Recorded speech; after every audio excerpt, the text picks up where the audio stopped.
Yes, sir. Men and women and children of all ages, line it up and welcome to the program, as Shannon Kaler would say. Hey, we're going to do a good program, man. We got a good program for you, man. And by the way, while I'm riffing on Shannon Kaler, who I dearly love, by the way, talented blues player, a great vocalist, and just a great human being, you can catch Shannon. Tony, what's with me today, dude? I don't know. Too much coffee, dude. I got my coffee. What did you just say? I said I just did the soundbite. I got my coffee.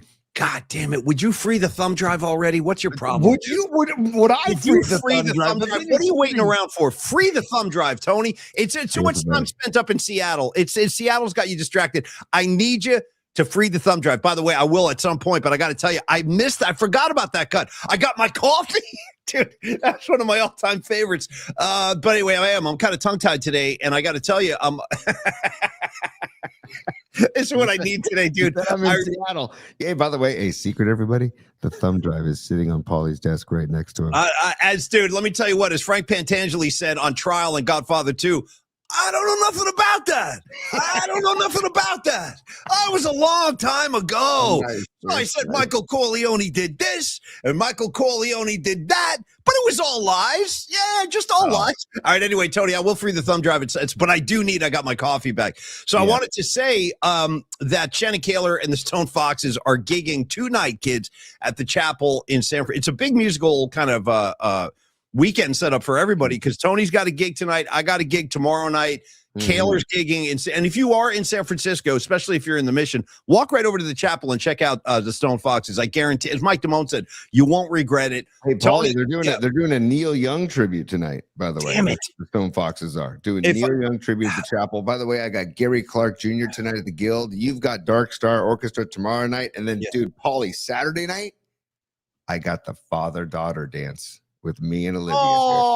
Let's go. I tell you, I love Olivia. I got Tony's daughter. I'll tell you what, man. And that's going to be, that's like, that's so cool, man. And how old is she now? She's 10. She'll be 11 in April. And my son's birthday's next week. He'll be 12. So Dom will be 12 next week. Olivia will be 11 in April. Only 14 months apart, dude. Just outside the Irish twins window. Yeah. Are you the Irish twins window? Are you I had myself a couple Irish twins. My kids, bang bang, they just came flying right out there like within a very tight window. Tony, were they shooting at the walls of heartache? Bang bang. They should only be so lucky. Hey, listen, you know what I mean? I mean, not everybody can shoot at the walls of heartache. Bang bang. I am the warrior. That's what is that? Scandal? That's Scandal. That is Scandal. They're shooting at the walls of heartache. Bang bang. I hope that's a song that Giannis is singing when he signs his deal and comes to Golden State. He'll be going bang, bang, I am the warrior, like with his little Greek accent. Bang, bang, I am the warrior. You know what I mean? Yeah. League executives believe the Warriors are the favorites to land Giannis per ESPN, but we're not going to dive into it yet because we're going to get into a Tony's Top 3 in a few minutes. I want to cut right to the chase, Paulie. Like and subscribe the show for the love of God. For the love of God, people. Help us out with the algorithm. Hey, so we've been asking nicely for a year. Let's get moving on this. Yeah. At Polymax Particles on YouTube. Like and subscribe, please. We got to play the algorithm game. Like Jeff Kent said, enjoy the game.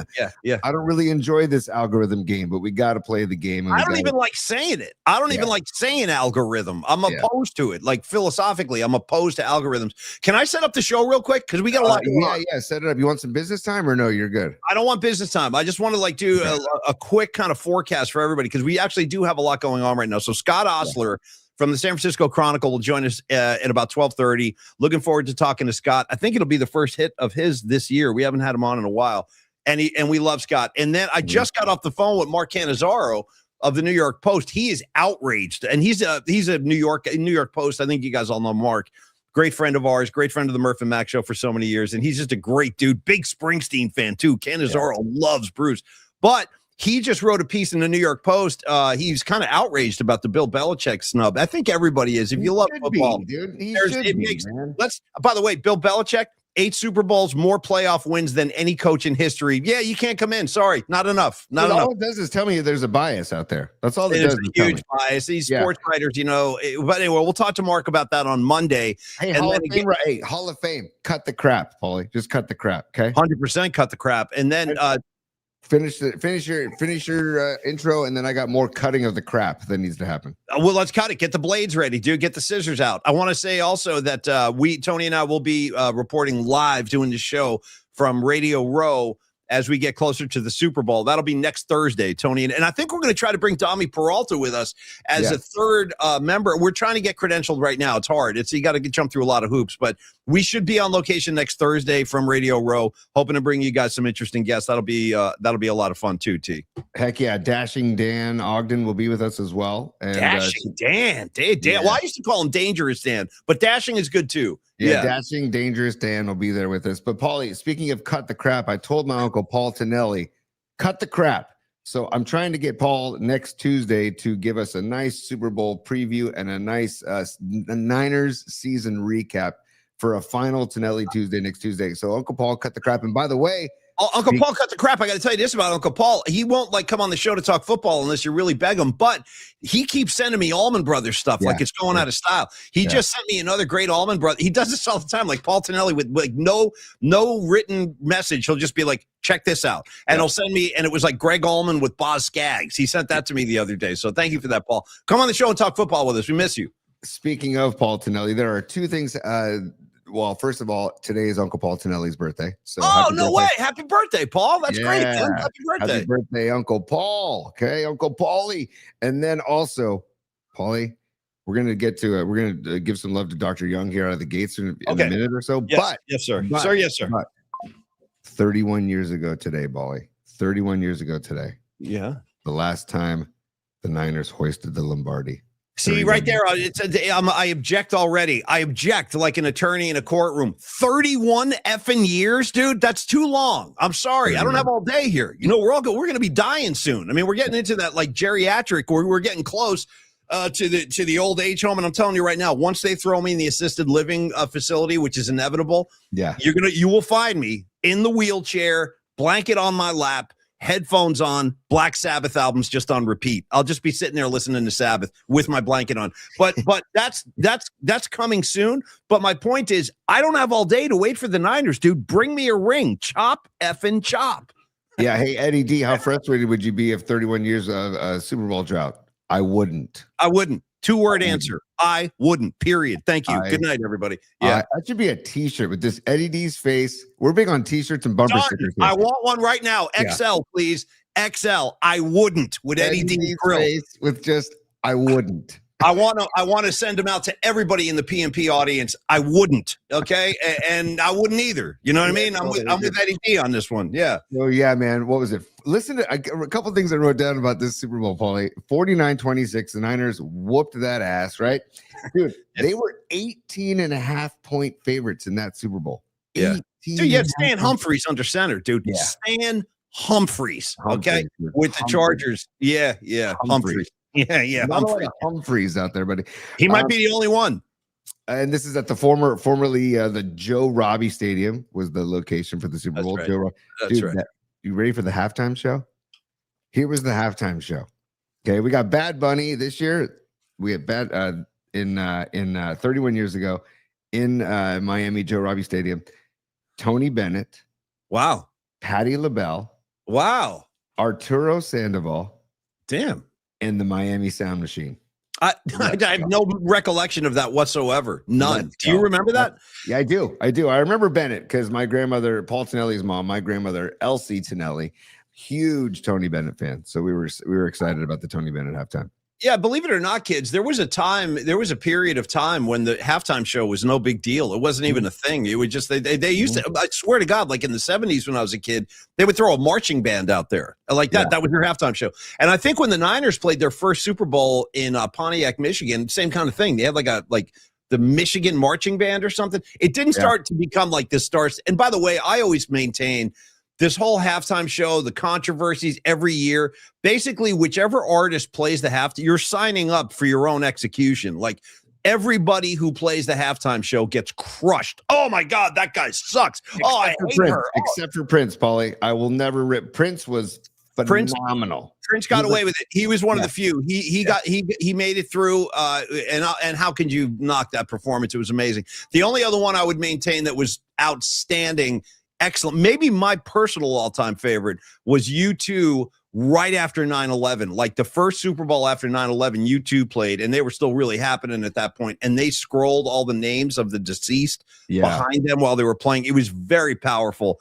And they played with a lot of passion, and they can do that. Like U2 can lift a building up when they're on. No question. That one to me was my favorite of all time. But Prince is right there too. But not many. Like Lady Gaga got crushed. Everybody who plays the Stones got crushed. Springsteen got crushed. Oh, this guy sucks. He sucks. He sucks. And it's going to happen again with Bad Bunny. If I was a world famous recording artist and they asked me to play the Super Bowl, I'd be like, no thanks. I'm good. Dude, how about a new viewer I see, Neurotic II or Neurotic 11 says, whichever it is, I'm down. Yeah. Dude, Toto in 1980? What? That's what he or she says. What about Toto in 1980, dude? Are you talking about Neurotic? Are you talking about Raiders Eagles in the Superdome? Is that when that happened? I don't remember Toto at all, but that's a good halftime show for me right there. I like that. Actually, Don Peralta too. Snoop, Dre, Eminem in LA were solid too. Tom Petty solid too. But again, you're going to get ripped. You're throwing yourself out to the wolves when you do a halftime show. But Paulie, I used to not watch the halftime show because I used to watch the freaking Bud Bowl. Can we bring back the Bud Bowl? I forgot about the Bud Bowl.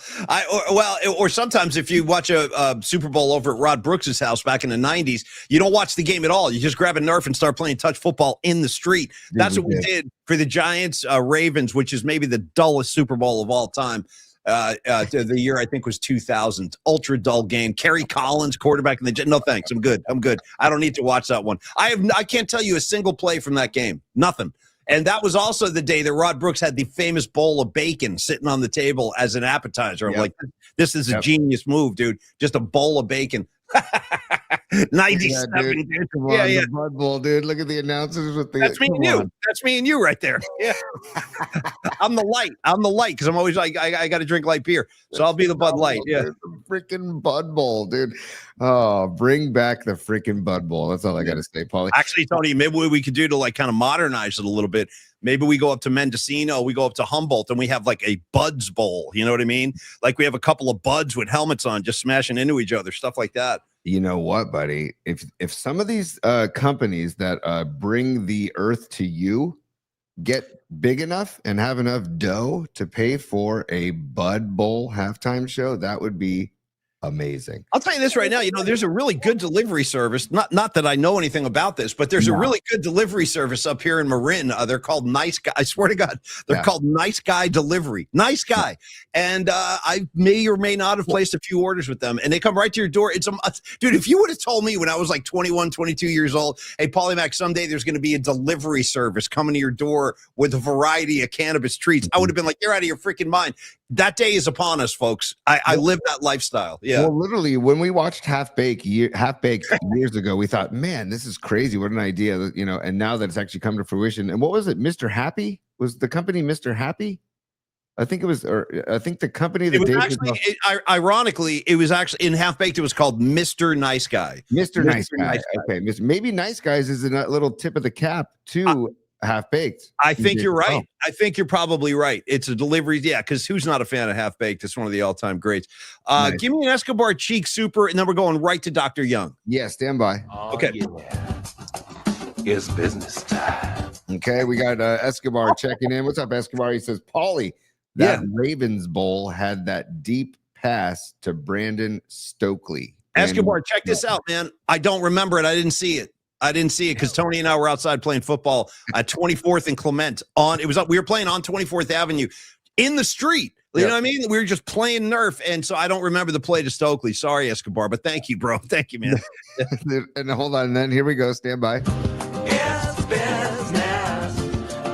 business time. I know what you're trying to say. You're trying to say it's time for business. It's business time. Ooh. All right, here we go. Stevie B is a super, and he says, petition 4, cut the crap to be a new PMP segment. I'm going to write I love that. I love that. Write that down. And thank you, Stevie B. I need more Stevie B in my life. I'm not getting enough. I'm not getting enough Stevie B. I'm not getting enough Ray Goodman. You know what I mean? I know people come and go and stuff, but Stevie B, good to see you.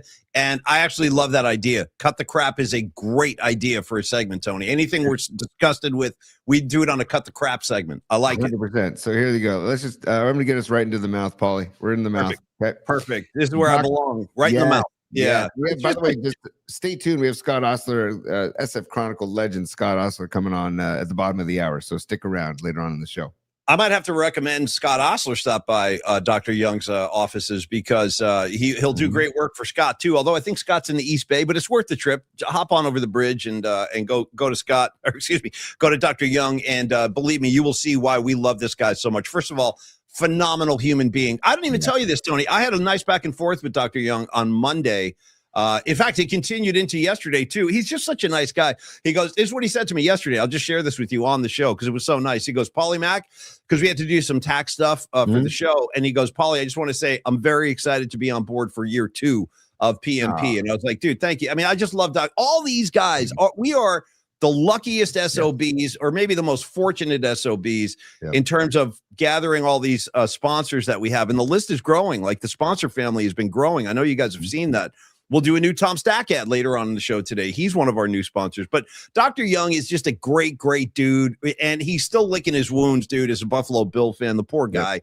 He's been through a lot. And he's, I mean, we complain here in San Francisco. I know I do daily about, we did the 31 years, too long. Think about being a Bills fan, bro. You're just set up for heartbreak year after year after year. But that doesn't affect the good work that Dr. Young does in his office with the Young Dental Group down there in the Union Square region, 490 Post Street. I've been a patient and a good friend of Dr. Young for well over a decade. And in fact, I need to get in there this year. It's time. I got to get back in. It's been too long for me. And I will get in there. If you're looking to make a change, or if you've just kind of neglected going to the dentist for years, first of all, don't panic. We've all done that. Before I went to Dr. Young, it was years had gone by since I'd been to Tony just did this too. Same. But then once I met Dr. Young, he cooled me right out. He's like, hey, bro, listen, I know you're uptight. You're just going to relax. He's like, just take a deep breath and relax. Let me bring you some headphones and get you in a proper state of mind. And I've had a variety of procedures done with him over the years, including root canals. I've had a basic cleanings a million different times. And everything that he does is top notch. 415-392-8611. And he does offer, he runs the gamut. I mean, we're talking comprehensive dental care across the board. For you, for your spouse, for your kids, your parents, what have you. We're talking cleanings. We're talking emergency care, fillings, implants, veneers. The entire staff down there, Tony, like bonded with Joyce down there, talking bad dudes in the mouth.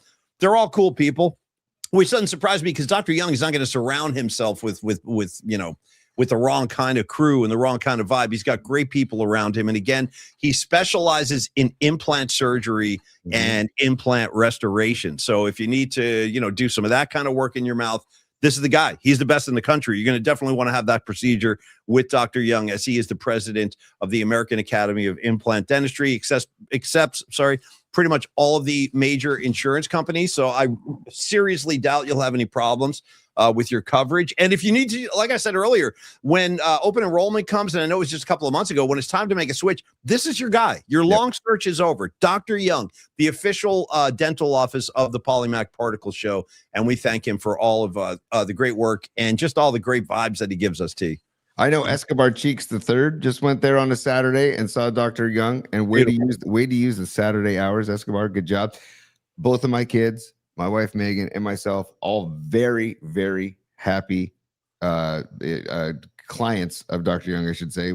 Dr. Young and the Young Dental Group, they are our dentists. Megan had a very long procedure, and she is thrilled. What was it, T? What did she have done? There were a couple of crowns involved. There was a root canal was involved. It's like you, like me. She spent some time not going. Just like, I feel fine. Everything feels fine. You know what? Have the checkups.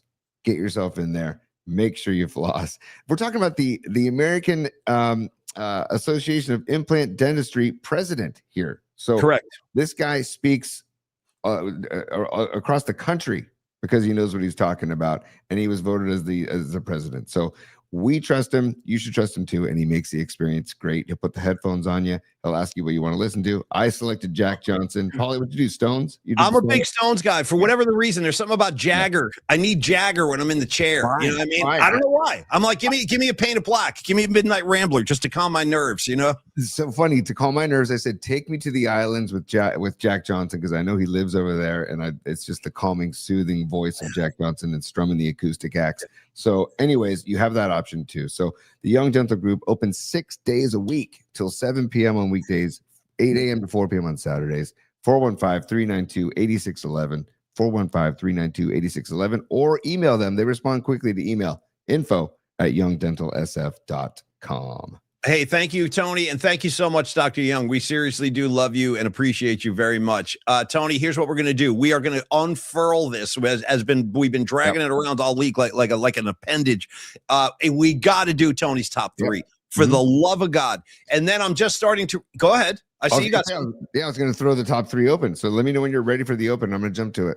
Okay, I'm going to let you go in 2 seconds, but I got a question first, Tony. And the question is as follows. Escobar Cheeks III. He is the winner of the Golden Cheeks Award. I'm sure many of you remember that. Very prestigious. Who will win next year? We'll see. Who's going to win the Golden Cheeks Award in 26? That is to be determined down the road. But, Tony, I saw Escobar as a super. Yes, and he's reminding. See, look at this now. Look at this. Dr. He's Young. reminding us. It's like a subliminal thing. Guys, you haven't played my piece yet. I want to see it. Tony, will we have time? I'll tell you what. Let's make a deal. If we don't get to Escobar Cheeks III's because you have that, right? Do you have the cron piece? I've had a show note. If you look at my notebook, every single day I have a show note. Escobar Tony, cron. When it comes to notes, I got notes. Look at this. This is just for today. We won't get to any of this. I guarantee you, we won't get to any of this. It's just been the pattern all week. Yeah. Improvisation, Paulie. It's what we like to do. But Escobar, we can show it on Happy Friday before Noemi's musical assignment, which we will give at the end of today's show. Noemi's musical assignment for tomorrow. Thank you. Yeah. But we can maybe show Escobar Cheeks III on the set of Cron 4, looking mighty dapper. We can show that tomorrow on a Friday. It might be good for Friday vibes. Thank you very much, Escobar. And I look forward to seeing your piece. I really do. I don't know. We've been out of it all week. Tony, it's time for Tony's top three. Give me the intro. Escobar, by the way, I'm glad Dr. Young made you look good for Cron 4, buddy. That's great. The pearly whites. Stand by, Paulie. Tony's top three. Tony's top three. Tony's top three. Got to play it 3 times, and then let's feed the ducks. Okay, feed the ducks. Ooh, baby. Nice and chill. Nice and chill. What do you got for me today, Sir Tony? I still love that this track is called Feeding the Ducks. It couldn't be named any better. It's the best. I mean, it's phenomenal. It was meant to be on the PMP show. It really was. It was meant to be. Well, we're it's speaking of cut the crap, we're going to cut the crap and get right to the chase here. Giannis, the whole topic of Giannis coming to the Bay. He's unhappy in Milwaukee. He wants to be traded. Okay. So I've read a lot of different things, heard a lot of different things about what the Warriors would have to offer. ESPN claiming that the Warriors are the leaders to get Giannis. Very interesting stuff. But Butler, Podziemski, Kuminga, and 4 first-round draft picks. Would you do it for Giannis? Yes. Yeah, I really would. I think he's going to make that much of a difference. And it's starting to feel, I don't want to get too ahead of this thing, but it is starting to feel like the Warriors have a shot here. Yeah. Like they seem to be there's 4 teams, Houston, the Knicks, the Warriors, and I think the other was Minnesota. Am I right about that? Or was it San Antonio? I forget. In any case, the Warriors are definitely in the mix. And I do think that the idea, I have to imagine that the idea if you're Giannis and the thought of like playing with Steph Curry that's a possibility. I have to think that's very appealing. I have to think he would love the culture here, but he wants more rings, but so does Steph. I mean, this is going to be really interesting. I have my fingers crossed. I would hate to lose Jimmy Butler, but I'm willing to do that with the other guys too. I'd even throw another piece in there if you want. Throw in a Santos. And I got nothing. I love all those guys, but we're talking about Giannis now, and we're talking about the difference between maybe getting another ring on Steph's hand and not. So I am on board for whatever it takes to have one more run to the finals while Curry's with us. So yeah, Tony, my answer is yes. How about you? Would you do that? Yes, I would. I'd be sad to see Butler go, but I would do it. Podziemski's from Milwaukee. Butler went to Marquette, so they let's send him home. We'll send him back home. Totally. You know? Yeah. Also, how about this, man? It's almost like Curry is like a Nostra Curry or a Nostradamus Curry or Nostra Steph. during All-Star weekend last year, Steph, I like that, man. Nostra Steph, but during All-Star weekend in San Francisco last year, Giannis was the only non-Warriors NBA player in attendance at Steph's post-game after party, right? That's there's vibes right there between Steph and Giannis. There's no question. Who wouldn't want to play with Steph Curry? Right. If you were a pro player in the NBA, wouldn't you want to play with Steph? I mean, yeah. Yeah, I agree, man. I love the whole thought of it. I really do, because he seems like a good dude. I think he would really enjoy the Bay Area. I do too. I think it's either the Knicks or the Warriors would be my guess, right? Because of where he could live. Yeah. Right. Live in New York or in the Bay Area, I think. So, man, Lake of New York is not a good place for Giannis. It's too hustle bustle. It's too up tempo. There's too much attitude. I'm just trying to talk him out of it. Nice. If he's listening, I'm sure he is. Giannis watches all the time. I'm kidding. But Giannis, New York is not for you, my man. It's not for you. We got it set up nice out here in the Bay. Listen, I'll take Giannis over to Mount Tam. We'll go hiking. I'll take Giannis up to, we'll show him Sweetwater, check out some music, take him down to Kakari. Tony, we'll show him the Mission District. I bet she's never had a good burrito, not Milwaukee. You want good burritos? Let me take you by the hand. I'll take you right to Taqueria Cancun, okay? On Mission, one of my favorites in the city. What's your go-to burrito spot in the city? I'm a Cancun guy. In the city, I love El Farolito, because they're staying. I've been to El Farolito at like 2:30 in the morning. And just get a huge burrito and eat half of it. I do love Taqueria Cancun. La Taqueria is really good too. Also, there's El Matate on the Peninsula. That's a really good taqueria. Take Giannis to Longbridge Pizza as well. 100%. Yeah. Good sourdough pizza. Yeah. We might even invent a pie. Maybe Neil will do like the Giannis with all kinds of Greek stuff, like feta cheese and olives and, all kind of Greek delicacies. The Giannis. Hey, Neil, I'd like a large Giannis to go, please. Totally. And also, Paulie, I'm going to smack Giannis right now to get his attention. Okay. Thank you, man. Thank you. Smack Giannis, and also Giannis, cut the crap. We talked about cut the crap earlier. Giannis, cut the crap. Come to the Bay. Okay. Yeah. Paulie, number two. Okay. There's a lot of chatter, and we can talk to Scott Ostler about both of these topics, by the way. Yes, and we will. We're going to. I definitely want to talk to Scott about Giannis. No question. Framber Valdez. There's a lot of chatter about the Giants are close to signing free agent left-handed pitcher Framber Valdez, who's filthy. He's got some nasty stuff.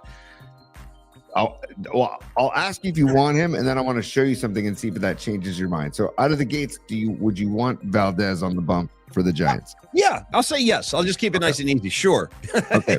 Yes. So last year, okay, Framber Valdez on the mound. Let's see, Trent Grisham hitting. Okay, the catcher for the Astros, I think it was Salazar was his name. He's telling Valdez, and I'll show a video in a second. He's telling Valdez to step off the mound, step off. No, things aren't right. Step off. Valdez doesn't listen to him. He throws a pitch. Grisham hits a grand slam. Okay. Okay. The next pitch, Valdez, because Salazar calls for a breaking ball. Valdez throws a missile fastball right down the middle, crosses up the catcher, and gets the catcher right in the gut. He definitely looks like he did this on purpose as a message to his catcher. Wow. Okay. Yeah. Okay. So I'm just like, I'm not down with that. We don't need him throwing at Bailey. You know what I mean? Trying to take our own catcher out. I'm not even throwing at the batter. I'm trying to take my own catcher out of the game. Here, now watch this real quick, right, and then we can get to Scott Ostler. But watch this real quick. Here is the whole sequence. Okay, we can do play-by-play as well. So stand by. Here we go. Sends that one to left. Altuve going back, watching this one. That's a slam the other way against the Giants. Oh, jeez. Just even more rare that both home runs today have come off the left hand. Look at the pit. Dude, look at Salazar. He's pissed. He was staring him down, right after he got hit. Yeah, he definitely did that on purpose. Look at these two. Yeah, I don't know. Maybe we don't want this guy. I don't know. What do you think? I just, the baggage, I'm like, this guy's doing that kind of crap. I don't know. Dude, Salazar was trying to tell him to step off. Things are not right. I would say that we step off, George. You know what I mean? Step off, George. I got to say that I don't think the Giants need a head case on the mound because we got a little bit of that with Rodon. He was kind of a head case. I recall him like throwing a tantrum one night in the in the dugout, and I think he broke a bat and a piece of the wood hit somebody. Like, we don't need any of that. But if he can mow guys down and get me some outs, I mean, a lot of times big league clubs are going to look the other way, and allow the talent to, he's got a new home in San Francisco. It's going to be different here, all that kind of stuff, Maybe you'd roll the dice, but I feel like there's a reason why a guy of his caliber is still a free agent, as we're less than a month away from the first spring training game, right? The Giants take the field February 21st in the first spring training game, and this guy is still unsigned, and he's got filthy, nasty stuff. So I don't know if there's just the baggage that comes along with it, but maybe you get into the presence of, if you walk into a room with Buster Posey and Dusty Baker and Bruce Bochy and Tony Vitello, maybe they're able to kind of, I don't know, turn him around. Maybe that would be my hope. Yeah, Boch can calm anybody down. Well, Framber, we're gonna have to ask you to tone it down. You know what I mean? Like Boch can cool you out, man. And Boch, by the way, don't ever sleep on the angry side of Bruce Bochy. There is a temper in there. Yes, I've seen it a couple of times. I remember one time we went over to the yard, Murph and I, like for a day game, and we were in the dugout waiting for Boch to come out, and he came out. He was pissed. I think he had a bad game the night before. I don't remember the circumstances, but it was one of the only times I was like, damn, I'm not getting too close to Boch today. Like, he was clearly pissed off. All the answers like one word and short and clipped, and usually he was super cool, but there is an angry side. There's a dark side of Boch, Maybe this is how Bochy would greet Framber Valdez. If you need a beer, grab a beer. 100%. Well, he should be so lucky. Yeah. Hey, by the way, so we have number 3 in top 3, but Scott Ostler is in the green room, and I think we should let Scott come on the show because he's 100%. He's ready to rock, and 100%. Scott is taking the time out of his day to join us. So, Paulie, without further ado, I'm going to get rid of the banner so we can see Scott also, because I know that will block him. So stand by 1 second here. Take your time, Tony. There's no rush. Not that one. Here we go. There we go. And let's welcome to the stage. There he is. Yeah. Nice. What's up, fellas? Great to see you. Scott, how you been, my brother? Good to see you, man. Yeah, you too. Now let's bring the energy level of this whole show down about 3 notches, all right? Okay, we'll calm it down. We'll take a deep breath. Yeah. I can help you. Scott, great to see you, man. And there's a lot going on. You know what? Let's start with the big piece today. I think that there is a lot of intrigue in the Bay, around the NBA, about the likelihood of Giannis perhaps joining this Golden State Warrior team. Now, the name, Scott, I keep hearing, and I'm sure you have too. We're probably hearing the same stuff. JK, possibly Butler, all those first-round picks. My question is, Scott, would Draymond Green have to be part of any deal in your eyes to bring in Giannis? Yeah, that's a good question, and I would love to know how Curry feels about that, because in the past, I think we're all pretty sure that Steph has gone to bat for keeping Draymond, when maybe certainly a lot of fans and maybe some people in the ownership and management would have liked to have seen him go. And the reason he's here probably is because of Steph. So how Steph feels about that now, and how Draymond feels about that. Is he ready to go somewhere else? So that's a good question. I don't know. I don't have any insight on that. I personally would have a hard time imagining Steph Curry playing out the rest of his career without Draymond Green. I see them almost as a unit at this point. I mean, they play so well together. They kind of complete the other's thoughts, the pick and roll. Like, there's so much great movement. Steph can anticipate Draymond and vice versa. So it's hard for me to imagine them apart. And all of this being considered, like, how likely do you think this is, Scott? Like, in your estimation, like, what do you think the chances are that this actually could happen? Well, first of all, it might not be that likely that Milwaukee's saying, we'll do the deal, but we have to have Draymond. Maybe they don't. Maybe they don't care. Right. Good call. He's no longer the guy he used to be. So right. Yeah.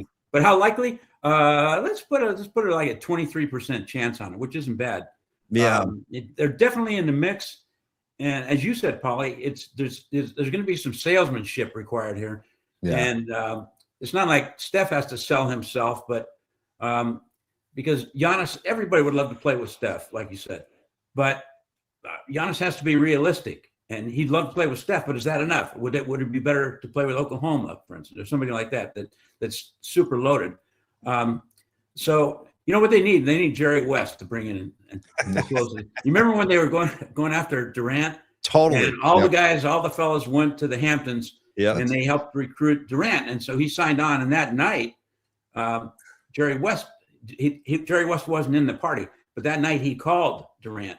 Yeah. And So now the story became that Jerry West closed the deal. He's the deal closer. Right. I called West the next day, and I said, "What's dead? Tell me how that went down." And West was livid. He said, "I am so pissed off," and he was swearing like crazy. He said, "These people writing this stuff saying I had anything to do with this, that I was the closer. That's bull. That it wasn't like that. But let me tell you, that guy's going to go. He was going to come here anyway. I had nothing to do with it." And then he pauses and he says, "But just between you and me, if I didn't call that guy, that MFer doesn't come here."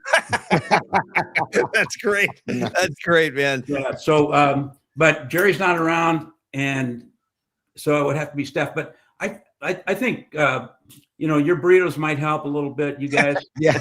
Right. I got a good burritos spot over by me that might help too. It's called Baja Cali. In Orinda. Yeah. But, Nice. yeah, it's going to be tough. And you know what I was thinking? Maybe because everyone's talking about three-way trades and stuff like that, and that stuff is way over my head. That's like three-dimensional chess and stuff, which I don't even play. But you know what? What if they do a three-way? What if Houston gets involved and they get and the Warriors have to give up less? They don't have to give up 25 first-round picks. Yeah. But maybe they wind up with Alperen Şengün, somebody like that, which I think could be a huge difference maker. But I don't know. We'll see. Making a trade. Yeah, it's going to be very interesting to see how this thing unfolds. And another thing, Scott, that is constantly in the back of my head, and I wonder about this actively as a Warriors fan, is the future of Steve Kerr. I mean, all of this kind of noise coming out that this is going to be Steve Kerr's last year. That's the other thing. And Scott, I might be delusional just being on the outside watching this, but like I said about Steph and Draymond, I have a hard time seeing them apart at this point in their careers. I feel that way about Steve Kerr too. And maybe I'm wrong, but I can't imagine Steph wanting to take on a new coach at this point in his career. I don't know. Am I wrong about that, Scott? Do you think Steph would be open to that? He might possibly be. It would have to be up to Steve. Steve would have to want to leave. There's no way that Steph is going to say, "Hey, Steve's kind of holding me back here. It's time to go on to somebody else." So it would be weird though, because although you remember back when they fired Mark Jackson and brought Steve in, Steph and Draymond and Clay were livid. They were so pissed off. They were so mad at Joe Lacob for firing their guy and bringing in this rookie coach who's never coached before. Right. And they got through that. And that was a great moment in sports history, how they overcame their anger and their bitterness over that hire and decided to at least give Steve a chance. And by doing so, it kind of opened things up. But it could be that Steve himself has had enough, Maybe this year it could be. Logan Murdoch wrote a story, and I certainly can't debunk it, that all the assistant coaches are kind of putting out feelers at other places, assuming that because maybe they feel or have heard that Steve is not coming back next year. So maybe this is it for him. Maybe his battles with however they may be. There's certainly been some enthusiastic internal battles with Joe Lacob, for instance. Tony, well, I was gonna say, what do you think that happens with Curry then? Let's play it out, Scott, and say Kerr does call it quits.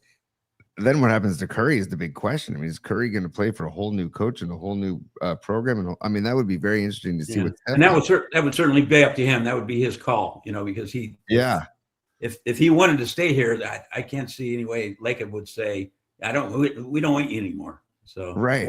And last thing on this, you guys, is I wonder, Scott, and by the way, Scott Ostler, San Francisco Chronicle, obviously with us today.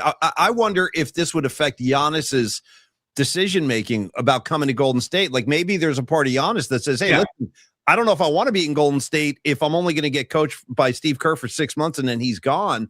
I mean, do you think that would affect any potential Giannis to the Bay? I hadn't thought about that before, but I definitely think it would, because the players are very aware of the coaches. Coaches are a big deal. And, in Major League Baseball, you can play for different managers and stuff like that.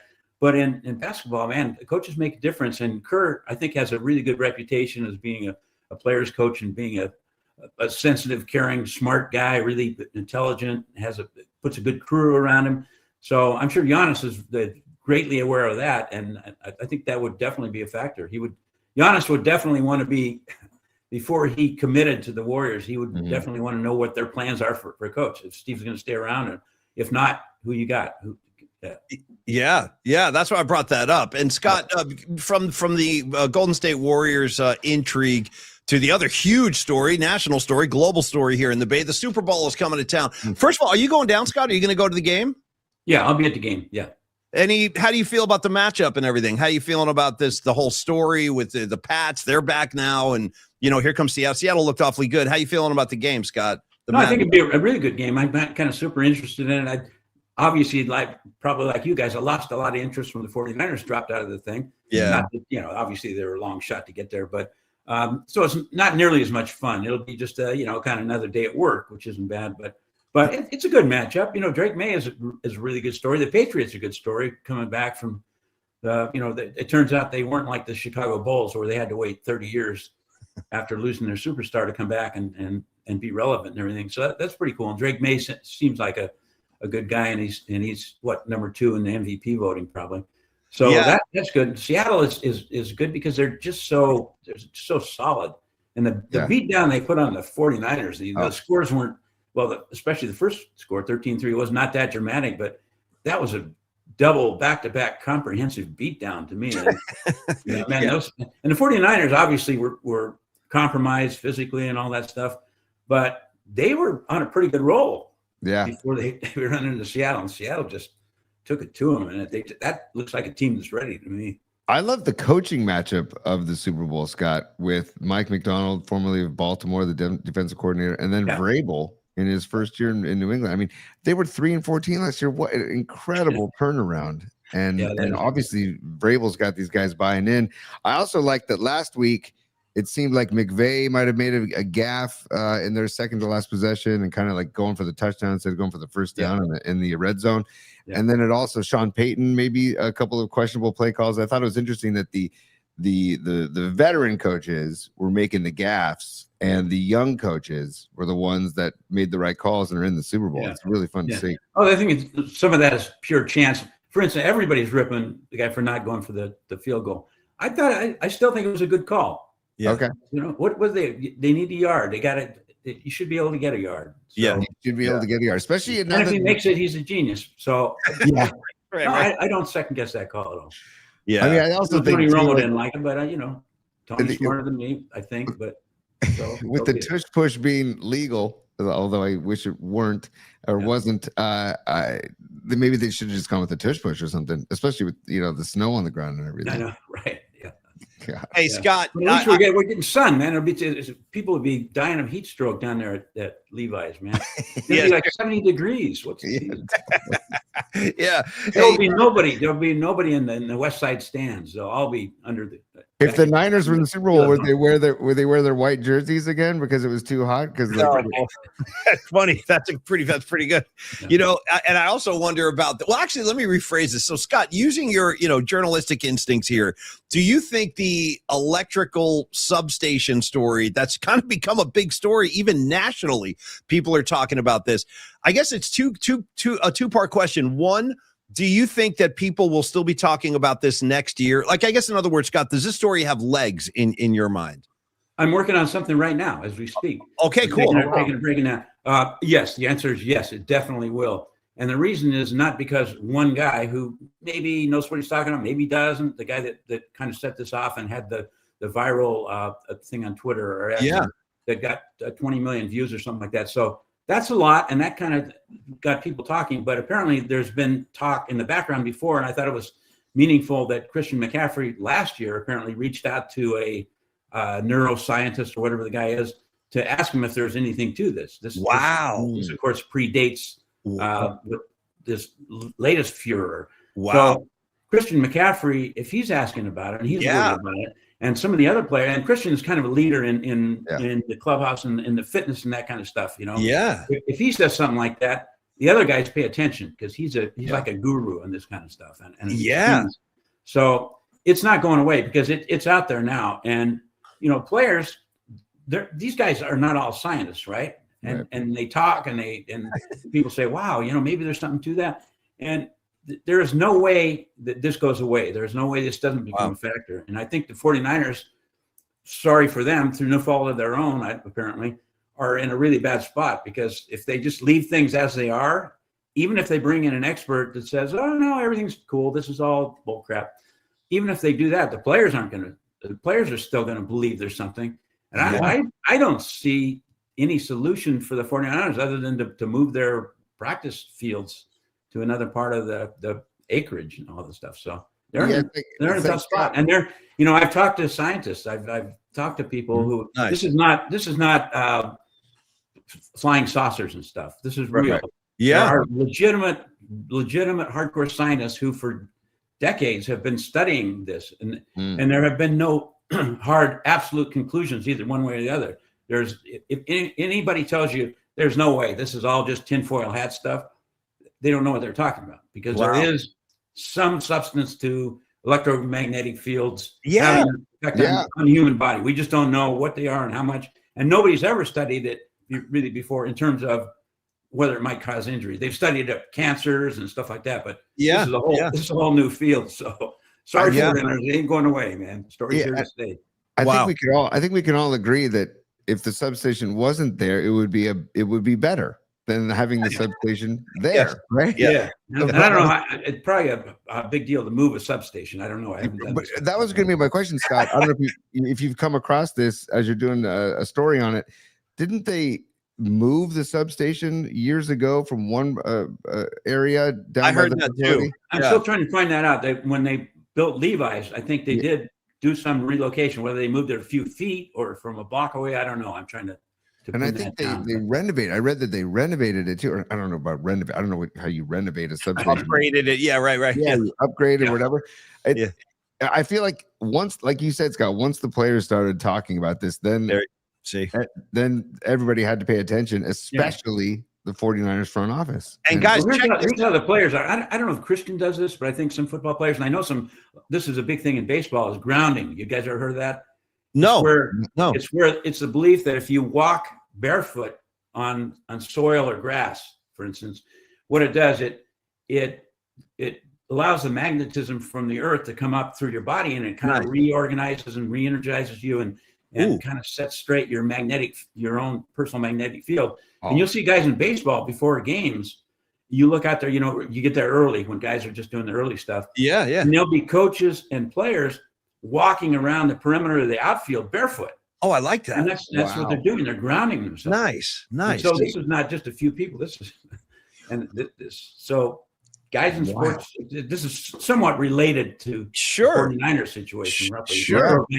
Electromagnetism and all that stuff. So that's wild, man. I actually really like that. That sounds cool. I believe in things like that. And one more thing on the substation, and then I wanted to ask you about Bill Belichick before we let you go, Scott. But here's an interesting thing I saw online last week. I found a clip of Delaney Walker, who was a 49er tight end about 10 years ago. He said this. I thought this was really interesting. He was on somebody's show, and they were talking about the substation. And Delaney Walker said, hey, when we first moved down to Levi's after leaving Candlestick Park, all of the players, there was like this rumor going around in the locker room that, hey, being this close to that substation can cause cancer. So my point in bringing that up, Scott, is as long as 10 years ago, there was already, and I didn't even know about this. I didn't know anything about this, but apparently, during Delaney's time at Levi's, they were already talking about it, perhaps having really, significant detrimental effects on your body. Yeah. Well, like I said, it's not going away. And not only that, but the 49ers have a problem because if they were to move their field, for instance, as one scientist explained to me, these effects are kind of cumulative. So this wouldn't be an automatic cure. In other words, you don't take Christian McCaffrey and put him on another field, and all of a sudden his tendons are back where they used to be. The damage is done, and so it's, this would help the future generations of 49ers, but it's not going to help the guys that have been exposed for the last 5, 7, 8 years. Wow, this is crazy. Wow, this is going to be interesting. I look forward to your piece, man. That'll be interesting to read that. And science here, you can get it. Well, Scott, you just taught us the term grounding. So look it up. It's grounding, and it's also called earthing. Ooh, but it's I like a that. real thing. Yeah, it's the thought that we walk around with shoes and socks on, and we don't ground, we don't get the magnetism from the earth. Yeah, I dig that. I really do. I dig that. I like that. And I also have to wonder, is this going to affect, other potential free agents from coming to San Francisco? Like, hey, I don't want to play near a substation. I'm not going there. So that could really become a pretty serious problem for the entire organization. Scott, last thing. Paulie, sorry, can I just jump in real quick? Sorry, Paulie. It just dawned on me right now. What does this do to the already interesting relationship between the 49ers and the city of Santa Clara? Good question. Yeah. Yeah, that's a whole different wrinkle, man. They own the city council, and they could get the city council, I guess, to vote to move the substation. Right? Yeah. They bought and paid for the city council people. So Right. I know the relationship is I don't Prickly, know. we'll say. Sure. Yeah. Sure. Yeah, prickly, prickly. And a perfect transition. Scott, speaking of prickly, how about the Hall of Fame keeping Bill Belichick out? I was shocked to see that we don't have to go over Belichick's resume. We all know what he did. The 8 Super Bowls, more playoff wins than any coach in NFL history. And the voters said, nah, maybe next time. I mean, how do you feel about the whole thing, Scott? Belichick getting denied? I feel it's wrong. And there's probably no more dislikable guy in sports currently than Bill Belichick. Right. In many ways. Deservedly say he works at it. He works at being a dick. Yeah.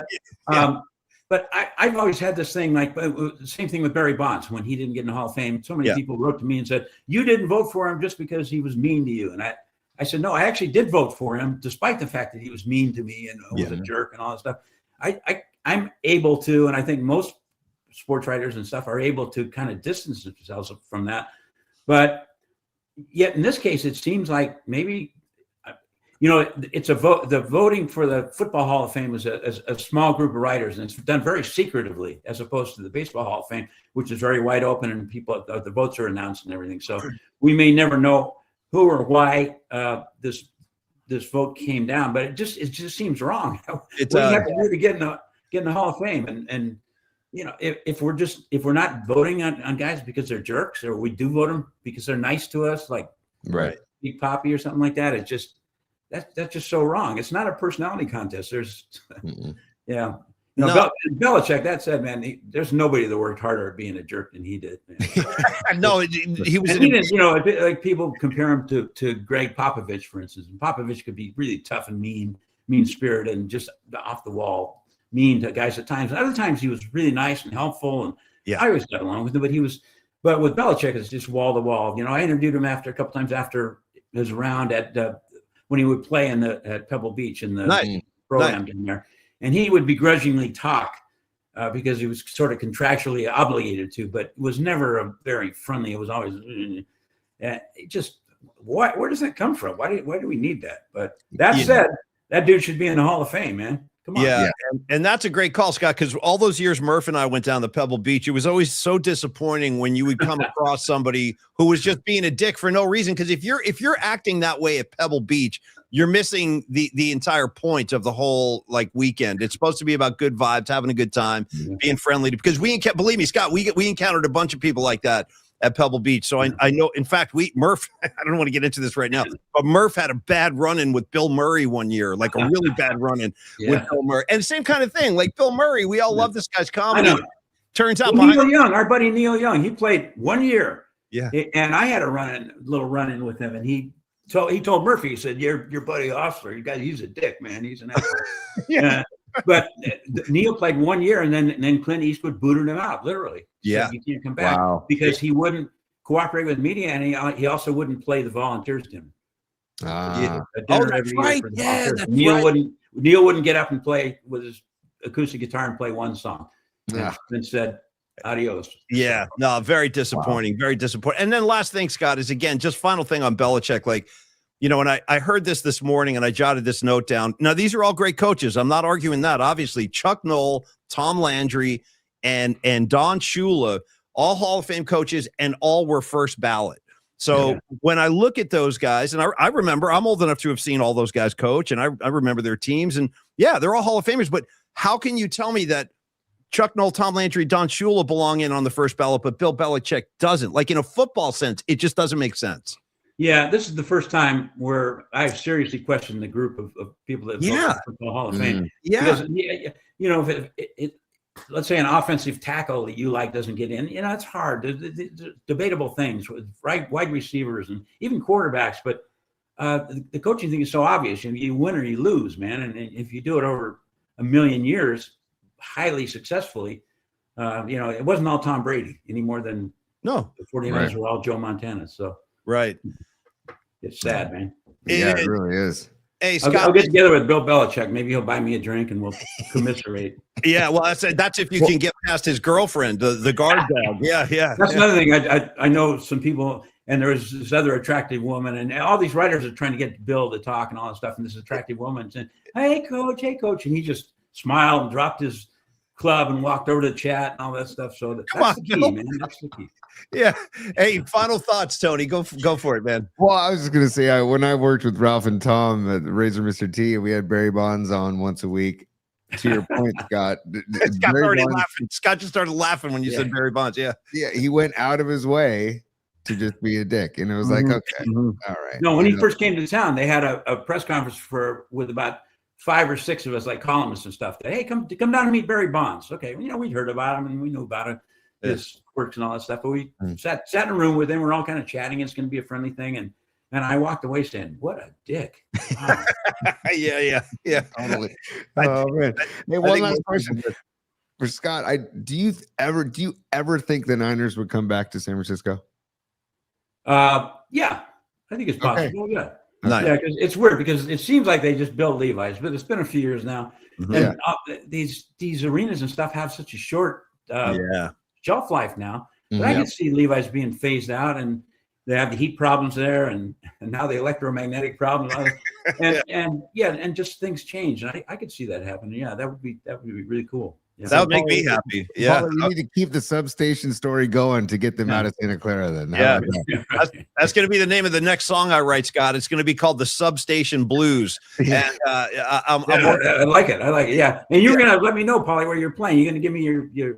I want to come to catch your. I'll tell you right now, it's kind of a haul for you, but I do have a gig on March 20th at the Brisbane Inn in Brisbane, of course. But it was fun. I played there last month, and nice little turnout. And we have a lot of fun. We bring up different musicians to play. And in fact, at that show on March 20th, I'm going to do 2 sets, and one set is going to be a tribute to Bob Weir, who just passed away. So I'll play all Bob Weir songs for one set. And then the other set, we'll just mix it up and a lot of eclectic, cool stuff. Rolling Stones, Bob Dylan, etc. And Scott, anytime. Would love to see you at a gig, man. Okay, fantastic. And by the way, you guys always do music and everything. You can probably explain this to me. Explain Geese. Because I saw him on Saturday Night Live. And I know I'm old and I go with the old traditionals and all this stuff. But I'm always looking for somebody new and stuff. And it's tough, man. You know what's so funny, Scott? I saw SNL last week too. I saw Geese play. I can't explain him to you, man. Tony, can you help him out? I'm not. No, I'm with you. I watched. There's something there. I get it. Yeah, Tony, are you down with Geese? Not Goose, the band Geese. I was gonna say I actually enjoy the band Goose. I have not heard one note of the band Geese, so I need to educate myself. They don't have one note. Yeah, pretty much. Totally. It was like they were strumming one chord the whole time. Yeah. Anyway, Tony, they just played SNL. They were interesting. We'll call it that. Okay. Hey, Scott, so glad to see you and have a conversation. And thank you so much for the time. I know you're busy, and I might see you at Radio Row or the game next week. But until then, thanks again, Scott. Always a pleasure, man.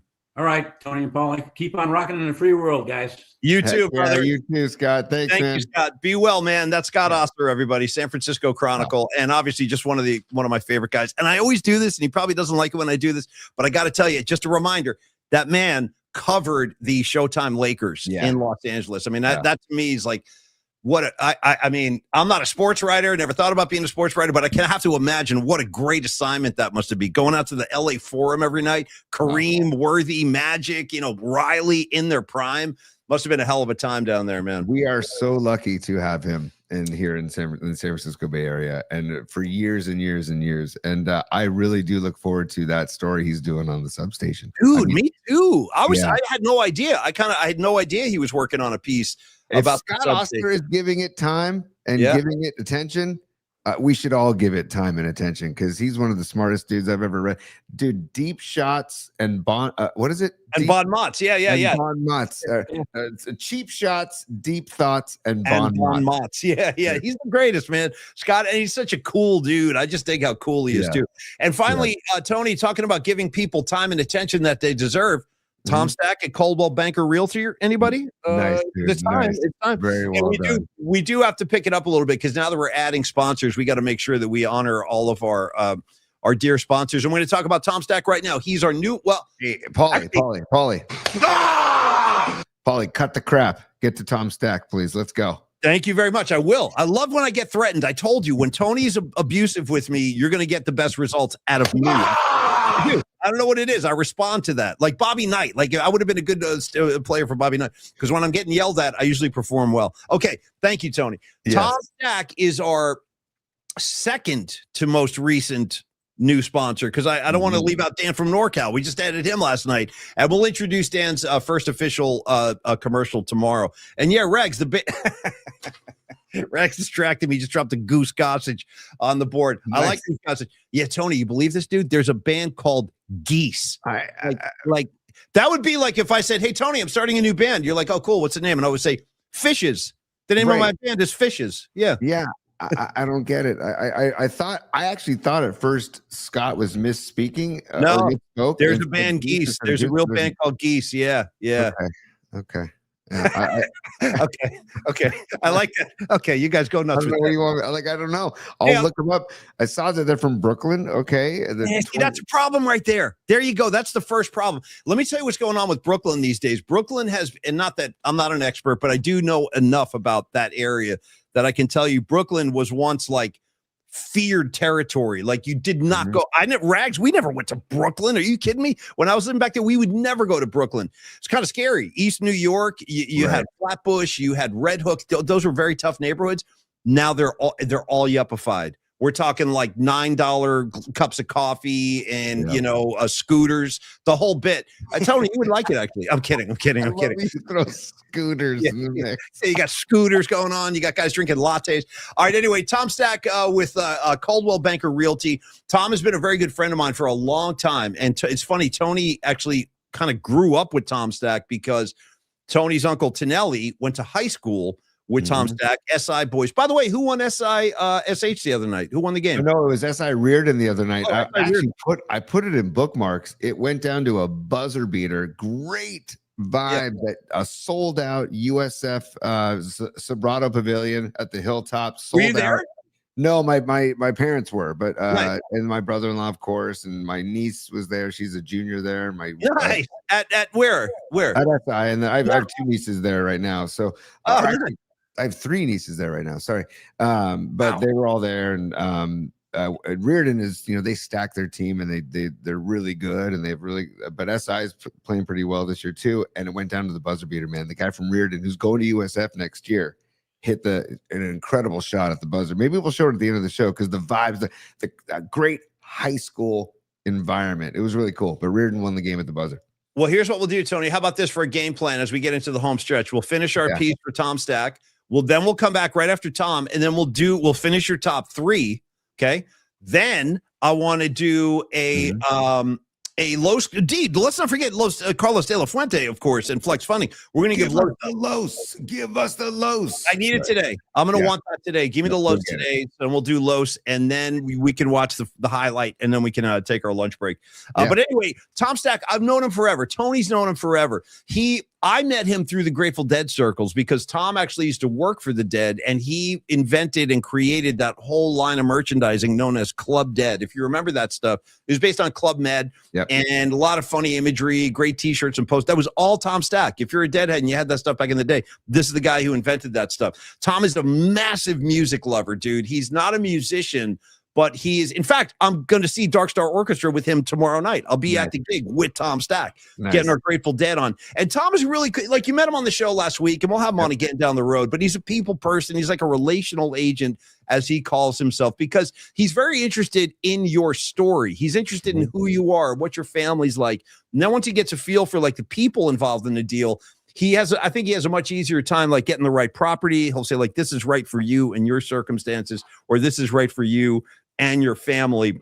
So again, just you can put all your trust and faith in Tom Stack. He's a lot like the other guys we have on board sponsor-wise in terms of personality, where if you're trying to like get a piece of property that Tom thinks is not right for you, he won't steer you into a bad deal. Right. Tom is going to make sure that you get the house that you want. And again, when it comes to buying a house, man, that's a huge decision. Yes. You got to empty the piggy bank and then some when you're doing that. And that being considered, when it's time to buy a house and you're making that kind of purchase, you got to make sure you're dealing with the right guy. So when it is your time, make sure you're talking to Tom Stack, T. And actually, maybe you should talk about some of the territories he works in, T. Oh yeah, Scott Ostler lives in Orinda. Tom Stack covers the La Marinda area, which is Lafayette, Moraga, and Orinda. That's like his core. But then he also branches out to other parts of the East Bay, and he knows people around the Bay Area, the Greater Bay Area, if you happen to live in the Greater Bay Area and are looking to buy or sell. But Paulie, I was thinking about this. We have our partners that we are so fortunate to have on this show. They all are people that are taking care of major things in your life, major decisions that you need to make in your life. And it's about trusting these people, whether you want to buy a house, whether you need a loan, whether you need a life insurance, whether you go into your mouth, if you need to take care of your teeth. Like all these people are all about caring for people, dude. And listen, I want to read you this because Tom, this isn't about the real estate. This is about Tom, the dude. Sure. Okay. And how big he is into the local community and how he is all about creating that vibe and creating the community. It's at the core of what he does. For 2 decades now, he's community events he's involved with: the Lafayette Art and Wine Festival, the Lafayette Res Run for Education, the Taste of Lafayette, which is a wine tasting event, Rock the Plaza Summer Concert Series, and by the way, let me jump in real quick. Last year at the Taste of Lafayette at that festival, you know who he was involved with getting to play that festival? The Freestone Peaches, my man. Yeah. And in fact, I sang with the Peaches once at a gig Tom Stack arranged at the Lafayette. I think it's called the Town Hall Theater. And it was a night where their singer couldn't make it. So I did the whole set. It was so much fun, and it was a great crowd and a great venue. And Tom Stack was like the Bill Graham of that gig. He set the whole thing up. So just throwing that out there. Yeah. See, that's a guy who cares about his local community, man. And so this, again, a couple other things about Tom, the person. As a charter member of Sustainable Lafayette, he helped make Town Hall greener and worked with Gold Star families to support military families. He's also an active member of Try Lafayette First, which encourages residents to support local businesses. So Tom is all about local. He's all about relationships, man. And then we've talked about how he's worked with Carlos Santana in the past. He's worked with the Grateful Dead in the past, and how, you know, he sees how rock stars are treated. And again, it's right here on his logo. I'll treat you like a rock star, because he sees how rock stars are treated, and he wants to give you the exact same treatment, man. So Tom Stack will treat you like a rock star. If you want to buy or sell, or know somebody that wants to buy or sell, get him in touch with Tom Stack. Thank you, Tony. And grab a pen, kids, and jot this down. Reach out to Tom. If you guys are thinking about it, maybe you're a young couple out there and you're like, you know what, Stevie B, when it's time for you to buy a house, reach out to Tom. Because I think Stevie B rents a place with his girlfriend. Is that right, Stevie? I believe that's your scenario. Anyway, that would be like a perfect kind of like, that's the time. If you and your girl are thinking about buying a house, talk to Tom first. Even if it's out of his territory, he can definitely refer you to somebody that can help you out. 925-878-9964. Say it again, Tony. 925-878-9964. Or you could, if you prefer to get behind the keyboard and shoot him a note, go ahead and do that. Tom.stack@cbnorcal.com. One more time, kids. Tom.stack@cbnorcal.com. Tom, thanks so much, brother. I'll see you tomorrow night at the DSO gig. Tony, the DSO gig. Can I tell you something funny? As a big-time Deadhead like myself, I've never seen Dark Star Orchestra. Never. Oh, they're good, man. They're really good. Yeah. How do you find out what show they're going to play? Like, when do you find that out? That's a really good question. I don't know the answer to that question. Do they give you a card or something? Like, how do you know? Because if you don't know Dark Star Orchestra, this is a Dead tribute band that actually recreates entire Dead shows. And I guess what I've heard is when you walk in the door, you find out like which night, what show they're going to play.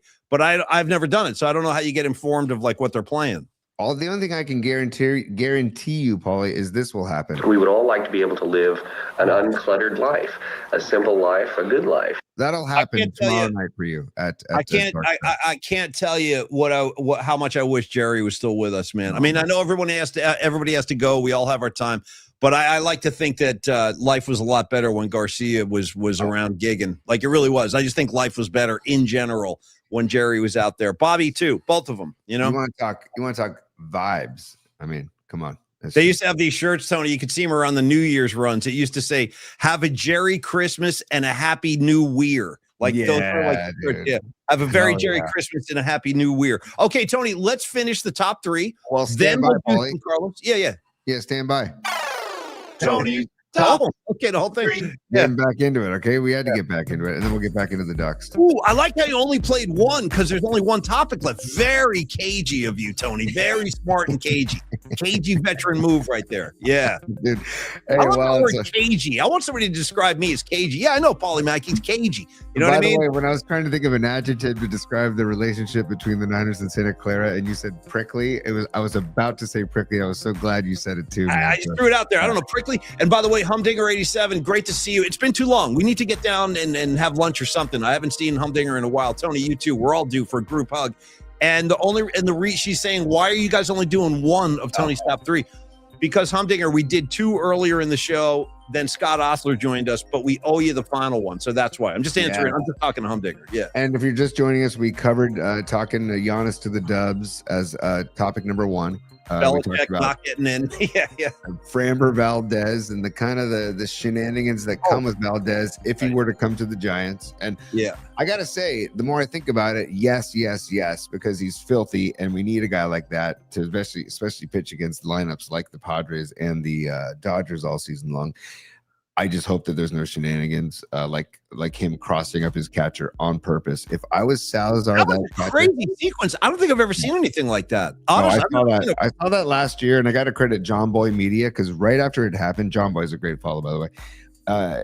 Right after that happened, they did one of their classic breakdowns of the scenario, and I was like, man, they are on it, dude. It is completely intentional.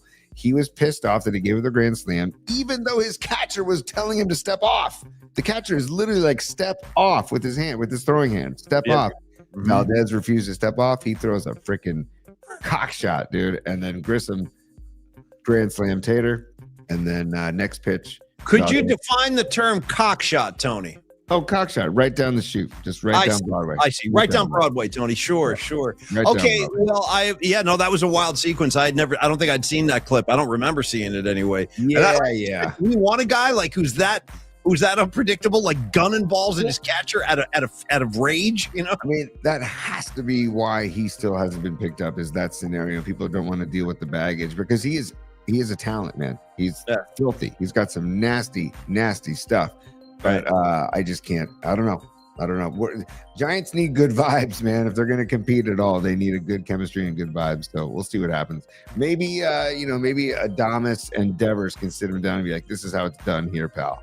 And then we can take it from there. I hope so. I mean, sometimes you got to take a chance with talent. You make a little extra room to accommodate the talent if it's worth it. And we'll see. But like in a strictly talent sense, I'd add him to the roster. Yeah. What are you laughing at? What? I'm laughing at neurotic. Is it 1-1 or I don't know. I'm not sure. Neurotic. Do you see the comment? Someone say. Someone say cock a doodle do. I got you. Sure. Yeah. Actually, I don't want to get into this right now, but it's technically not one of the terms that's banned by the Federal Communications Commission. There are the very famous 7 dirty words. We've all seen the George Carlin skit. It's brilliant, but I don't. Or maybe it is actually. I don't think it is. I don't think it is. Well, let's not even get into that right now before we do more damage. Tony, present to me your final top 3, please. Go ahead. Dan Coach Emilio. First of all, Dan Coach Emilio, great having you on last night. Loved it. NorCal Sports Network, Dan Coach Emilio. He's on the chat today. By the way, if you missed Dan from last night, go back to Polymax Particles, our YouTube page. I gotta say, I dig Dan's vibe. You know what I mean? Yeah. I dig Dan's vibe with the hats and the passion. Yeah. Like you could just feel the baseball passion coming off of Dan. It's gonna be fun talking to him during the baseball season because you and Dan are kind of like that together, like where baseball is number one. I love Giant Ball too, but I think you guys are at a whole different level, and I like that. I like that kind of passion coming from Dan. Definitely, but Dan says Dusty will handle Valdez. He says, what did he say? His actual comment? Oh, I lost it. Shoot. No, I saw that. He's right. No, that was the gist of it. And if you think about it, the Giants do have a hell of a support system behind the scenes. They got Buster Posey, they got Bochy, they got Dusty. I mean, these are some of the. I mean, these are Hall of Fame kind of names we're throwing around here. So I just hope it's enough. I hope it's enough. If I were the Giants, I would create, like, if they do their fundraisers or their auction items, annual auction items, I would have dinner with Dusty and Bochy as an auction item. I think someone would pay handsomely to go dine somewhere at a steakhouse in San Francisco or somewhere, or go to like what's it called? They're on Van Ness. Well, I'm blanking on that. House of Prime Rib, the Hopper.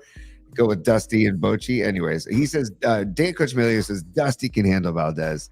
Whatever Dusty says goes. I'm a Dusty fan for life. Always. And Cheeks the third, the Golden Cheeks Award winner, Escobar says, "Yeah, give me that lefty power." He's a super, by the way. If you want to throw him up there real quick, you don't have to do the song, but it's he wants the power. I got you, man. I got you. I'm into it too. I just don't want him injuring Patrick Bailey out of fury and rage. Paulie, have you seen videos of his like cut fastball? And he's pretty filthy. He's pretty filthy. I mean, the thing that it moves a good like 6-8 inches. I mean, how about this? Let me pose a new theory, Tony. Maybe the reason he's been so unruly is because he doesn't like his surroundings. We get him out to the Bay, we'll cool his ass out. We'll take him to a dispensary. I'll send him a nice guy delivery, just anonymously. Right. I'll just send him a delivery. I'll be like, here, maybe this will cool you out a little bit, you know? Dude, play the Jagger. Everybody, come on. Well, Tony, I'll tell you the truth. If you'd be good enough to free the thumb drive, maybe we'll hear that someday. Oh. You know what I mean? I love it, dude. Hey, Escobar Cheeks the third. # free the thumb drive, brother. I'm going to drive up there with Escobar, and we're not leaving until the thumb drive is free. I'll tell you one thing right now. If Escobar was ever like mad at me, I would be very uncomfortable. We really would become very uncomfortable. He's a large guy and he's got muscle, and I'm not ready for that kind of conflict. So I got to tell you right now, maybe that's what it'll take, the threat of an Escobar ass kicking for me to free the thumb drive. All right, Tony. So what is your final thing? I'm totally lost in space here. My number 3 of the top 3, like I said, number 1 was Giannis. Number 2 was Valdez. So number 3, and by the way, Paulie, I want to explore in another show, grounding and earthing. Dude, okay, we have to come back to that. And I didn't want to open this can of worms with Scott because we would have gone forever. Dude, you know who was a believer and practitioner in that? I'm dead serious. Bob Weir. Yes. He used to talk about that. You got to walk on the ground, y'all. You got to have your toes in the soil. Bobby was a big believer in that whole idea of being connected to the earth, barefoot style, and all that. So 100%, dude. When he said that, the first person I thought it was Bobby too, because he's always wearing the Birkenstocks with no socks, and he goes shoeless often. I'll tell you where I used to ground myself. I used to ground myself at RFK Stadium every time the Grateful Dead played there, because that was the only stadium show I have ever been to where they would not put a tarp over the field. Most of these football stadiums will tarp the field when there's a concert. RFK, dude, you were just walking around in the grass. And it was like, wow, this feels so good not in the summertime. So I would always be barefoot at RFK shows, and I actually lost my shoes one night. I had to walk out of there with nothing. All right, Tony. True, I did. I left the show barefoot. It sucked. And I'm walking like, you can't just say that, like gloss over that, dude. I lost my shoes. I did. And by the way, I was way deep in a particle land at that show. I went about as deep as you could possibly go. And at the end of the night, I realized I was like walking out of the show, and I'm like, oh damn, I don't have any shoes on. And then I had to get into the, walking through the gravel of the park. It was a whole thing. Rex Bryan was there at that gig. It was fun. It was a great night. Incredible. Okay, sorry, Paulie. Back to I apologize too. It's my fault. But I love it when you got Ostler talking grounding and earthing. You've got my attention, and I'm for it. When I go to High Sierra Music Festival, like those earthy outdoor hippie music festivals. Shout out Will Sparks. I shout out Will and Rebecca Sparks. Absolutely. I definitely, I'm into earthing. And I will definitely be, shoeless and sockless. I've already said many times I hate socks. I'm not a big fan of shoes. I'd rather just have flip-flops or Birkenstocks. And I don't like pants. So pants, socks, shoes. If we could just get rid of them and then let's go earthing, Paulie. You just need to wear like a piece of cloth over you, just like with a hole cut, like Mike Tyson used to when he would come into the ring. Just like a piece of cloth with a hole cut out for your head. That's all. Nothing else. Yeah, like a sack. Like a great call. Yeah. Okay, so number 3 in Tony's top 3 is it's a wild card. It could be sports. It could not be sports. So number 3, okay.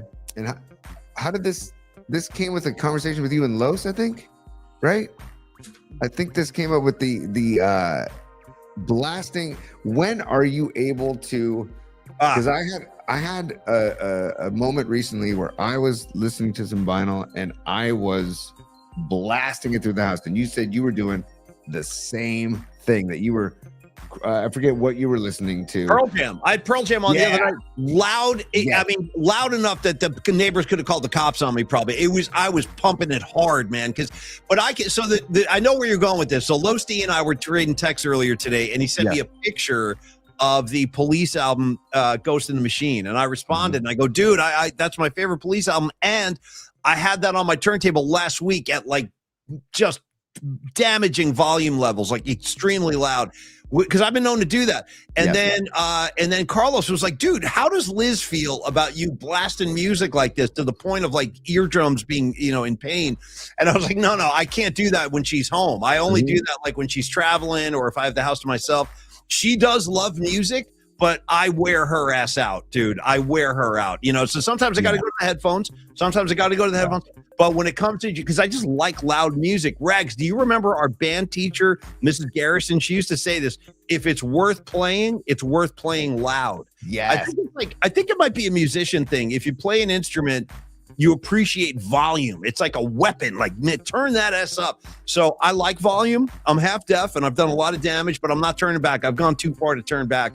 So yeah, I do love it, Tony, but I can only do it when I have the house to myself. That's all. Yeah, same. Because this is gonna sound rude, but when I know that I'm about to get the house to myself, kids are gonna be gone, Megan's gonna be gone. When I know that, I start to get a little giddy.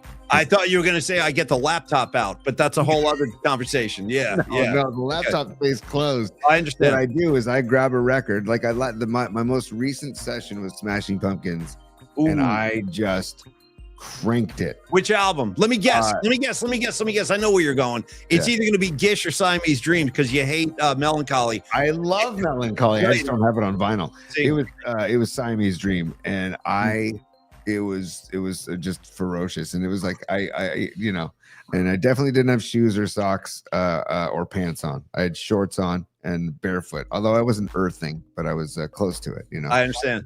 But yes, I have to crank it. I try to do the music too, but I've worn out my kids and I've worn out Megan as well. I know they can only take so much. You know what I mean? It's like I don't want to hear "Shattered" again, Dad. You know what I mean? I don't need to hear another 45-minute version of Playing in the Band. Thank you, but I do. I need it. You know what I mean? It's great though. Maybe I'll show this on the show sometime. I have a great video of my daughter when she's probably maybe 5 or 6, and she is just grooving to Fish. It's the best because they're free at that age. They have no self-awareness. Like that's, I think that's when human beings are at their most pure. Like there's no, they're not uptight about anything. Well, my friends might see me or it's not cool. They just respond to what they hear. My kids were like that too, and that ends. I got to tell you, that's going to come to an end. Probably already. It's already over. It's already over. Yeah. It's already over, dude. Yeah. So that wraps up Tony's top 3, Paulie. I definitely enjoyed the entire conversation, and I love Scott Ostler too, man. Scott is just. I don't know. I can't say enough good things about Scott, and check him out and make sure to keep an eye out for his article about the substation because that's going to be chock full of goodness. Seriously. And again, and I know some of you have just jumped on late today. So to reset real quick, because I want to do a spot for Los D, then I want to talk about Noemi coming on tomorrow, and then we can end the show. But I want to say that, Scott was amazing. If you missed Scott today, you might want to go back and check that out. We will have Mark Cannizzaro from the New York Post joining us on Monday. And then Tony and I are happy to announce that we will be President Radio Row next Thursday it's going to be a circus, brother, on Thursday. It's going to be mayhem in there, but we'll be there and we'll have the mic set up and we'll try to get some guests on for you, give you a little piece of the Super Bowl vibe a couple days before the game. And all of that being said, I think we're good to go. So let's talk about Carlos and Flex Funding, Tony. Oh, what's wrong button? Gosh darn it. Sorry, Paulie. I got to slap you, Paulie, because I'm going to start the low spot. We also have supers to get to after Carlos De La Fuente. We got to get some supers. Sure, man. Thank you so much, everybody. Thank you so much for being a super. But before you start the Carlos De La Fuente spot, I'm going to slap you. Okay, and then we're going to the loose. Give us the loose. Give us the loose. Give us the loose. Give us the loose. Give us the loose. What load would you like?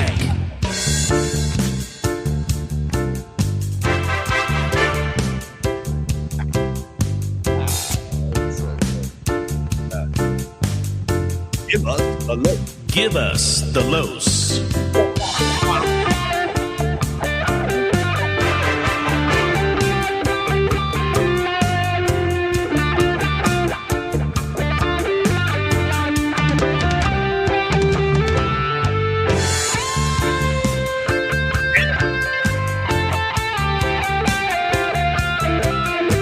So good.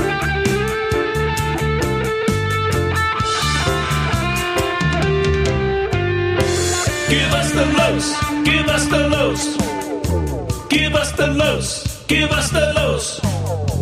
Give us the los. Give us the los. Give us the los. What loan would you like? Hell yeah. Dude.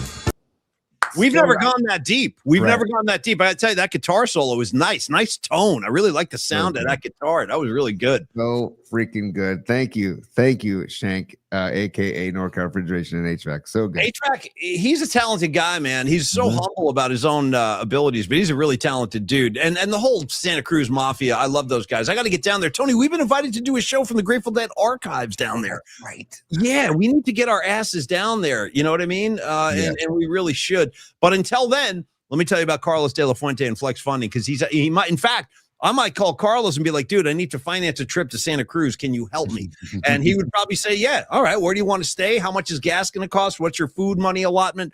That's the kind of brain Carlos has. Thank God, because Tony and I, we are like two kids lost in the woods when it comes to, believe me, I'm just being honest. Like, I don't think you would mind me saying that. We don't know what we're doing when it comes to finances and it comes to like budgets and things like that. I mean, it's like trying to solve the Copernican theory. I don't know anything about it, man. I'm just being honest. So, but Carlos does. And that's why this is so valuable, having a guy like Carlos, a true money expert, a lot like Dan from NorCal, actually.